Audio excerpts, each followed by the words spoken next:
بسم اللہ الرحمن الرحیم، اللہم صلی علی محمد و آل محمد۔ ناظرین، اس دور حاضر میں اسم اعظم کو جان لینا بہت بڑی بات ہوتی ہے۔ کوئی شخص اگر اسم ذات سینے میں کھول لے تو یہ کائنات اس کے سامنے ایسے ہی ہوتی ہے جیسے اس کے اپنے ہاتھوں کی ہتھیلی۔ لوگ کئی سالوں تک اپنے مرشد کے پاس خدمت کرتے رہتے ہیں کہ کسی طرح اسم اعظم اس پر کھل جائے۔ آج کل میں بھی ایسے کئی پیر خانے ہیں جہاں پہ اسم اعظم کروایا بھی جاتا ہے اور پھر وہ اسم اعظم کھولا جاتا ہے۔ یہ اسم اعظم یا اسم ذات کیسے کھولا جاتا ہے، اس کی نشانی کیا ہوتی ہے، پھر ہوتا کیا ہے؟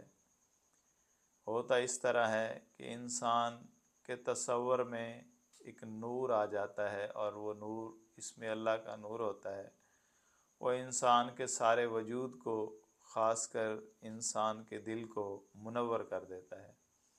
جس انسان کا دل منور ہو جاتا ہے، پھر اس کو پوری کائنات جو ہے وہ بہت ہی معمولی سی نظر آتی ہے، اس کی پوری کائنات چمک جاتی ہے۔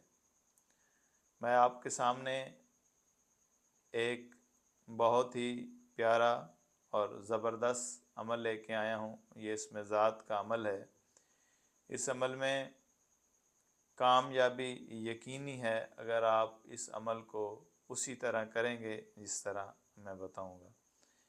کرنا کچھ اس طرح ہے۔ یہ سب سے پہلے فاتحہ، علامہ شاد حسین گیلانی جعفر کا ایک بہت بڑا نام، شور کوٹ کے، ان کا یہ عمل ہے، تو ان کے لیے آپ نے سورہ فاتحہ لازمی پڑھنی ہے۔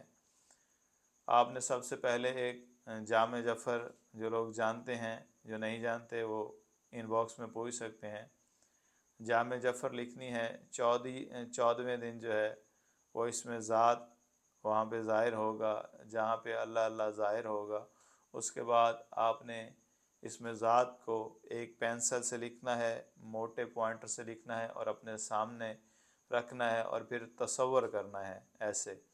جب اس کو آپ دیکھیں گے تو ایسے جیسے چمکتا ہوا آپ کے جسم میں اسم اللہ داخل ہوتا جائے گا۔ اس سے آپ کے سارا وجود روشن ہو جائے گا، آپ کا وجود منور ہو جائے گا۔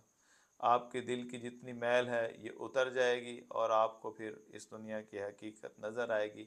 شاید کہ میں قاصر ہوں اس کے فوائد بتانے میں، یا اس کے جو ظہور پذیر تجلیات ہوں گی ان کو بتانے میں جو قاصر ہوں۔ یہ آپ جب مشاہدہ کریں گے تو آپ، مجھے یقین ہے کہ بالکل آپ مجھ سے جو میں بتا رہا ہوں اس سے بھی بہترین پائیں گے۔